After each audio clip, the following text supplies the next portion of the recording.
Yuk bro, kita belajar jadi kaya sejak dini. Video ini terutama buat lo yang masih sekolah, masih kuliah, intinya yang masih ditanggung orang tua. Tapi bisa juga jadi panduan buat lo yang udah punya penghasilan sendiri. Di sini, kita bahas strategi defensifnya dulu ya bro. Gimana bisa mengelola uang dengan bijak, strategi ofensifnya buat cari penghasilan tambahan, gua bahas di video lain. Tujuannya, biar nanti kalau lo udah lulus, udah punya penghasilan sendiri, nanti nggak kaget, nggak boros, dan bisa pakai uang dengan bijak. Salah satu konsep biar lo jadi kaya adalah lo harus bisa ngumpulin duit. Setelah duitnya terkumpul, ada yang diputar, ada yang ditabung. Ditabungnya buat apa bro? Ini yang bakal kita bahas. Oke, urut-urutannya gini bro. Pertama, lo harus kumpulin duit buat tabungan darurat. Tabungan darurat ini penting banget, tapi banyak dilupakan sama sebagian besar orang di Indonesia.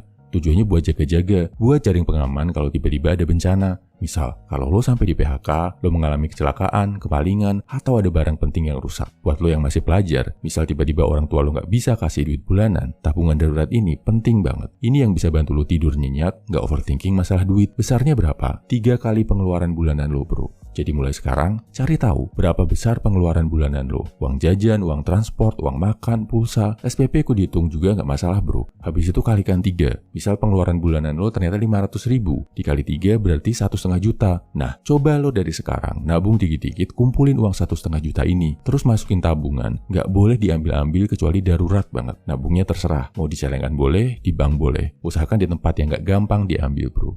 Kedua, setelah tabungan darurat aman terkumpul, pastikan lo punya asuransi kesehatan dulu bro. Gak mau kan tabungan darurat yang udah susah payah lo kumpulin habis gara-gara lo tiba-tiba sakit dan masuk rumah sakit. Ini pentingnya asuransi kesehatan bro. Lo better punya minimal BPJS gak masalah, biar gak berat bayarnya. Coba deh, habis ini lo tanya ke orang tua, apakah lo udah punya asuransi kesehatan atau udah tergabung BPJS? Cari tahu juga berapa iuran bulanannya. Ketiga, habis tabungan darurat dan asuransi aman, lo bisa mikir buat beli aset dan investasi. Di Indonesia, banyak yang sering kebalik bro. Tabungan belum aman, gak punya asuransi, tapi udah tergiur investasi karena pengen cepet kaya. Investasinya pakai duit utang pula. Pas ternyata investasinya jatuh, gagal, jadi banyak yang jatuh miskin, stres, bahkan depresi. Jangan sampai gitu ya bro. Investasi usahakan beli yang nilainya makin naik, kayak rumah, tanah, emas, atau bisa juga yang agak tinggi risikonya, kayak saham, cryptocurrency, reksadana. Intinya pilih yang paling serak sama lo. Sekarang, investasi emas, saham, reksadana, kripto bisa mulai dari puluhan ribu kok bro. Kalau tabungan darurat dan asuransi udah aman,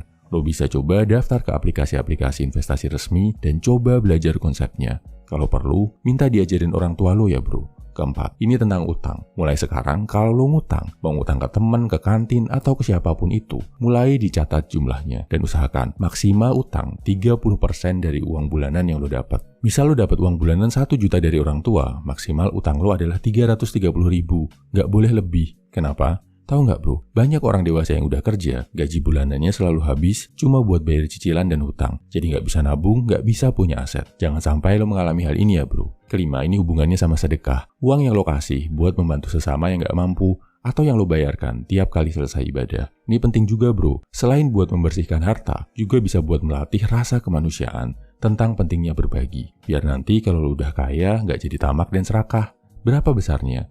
Ikuti aja panduan sedekah sesuai ajaran agama lo ya bro. Yang penting semampunya, jangan memaksakan diri dan harus ikhlas. Kesimpulannya, ini urut-urutannya lo menyimpan uang, biar bisa meraih kemerdekaan finansial dan bisa jadi cowok yang lebih kaya. Pertama, pastikan lo punya tabungan darurat. Nilainya 3 kali pengeluaran bulanan lo. Kedua, habis itu pastikan ada asuransi kesehatan, minimal BPJS. Ketiga, setelah tabungan darurat dan asuransi aman, lo bisa nabung buat investasi aset, bisa emas, tanah, rumah, saham, kripto, apapun pilihan lo. Keempat, kalau punya utang, maksimal 30% dari gaji bulanan atau penghasilan yang masuk ya bro. Terakhir, jangan lupa sisihkan juga jatah buat sedekah, buat bantu orang-orang yang kurang mampu. Salam high value man, semangat bro.